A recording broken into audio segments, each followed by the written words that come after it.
It's me again, Lenny. It's another day and another gaway na naman. So yun na nga mga Kai-Collectics, nandito na kami sa resort para install na yung mga S-Fold dito sa kanilang pavilion.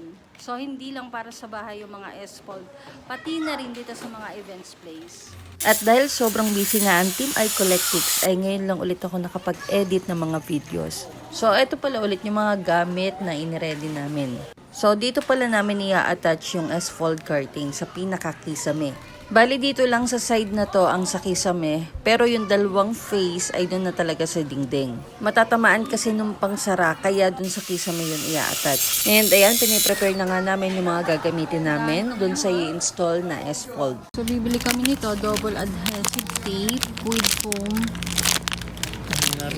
Kasi yung pinagkakapitan ng truck na in-install namin today ay medyo malambot.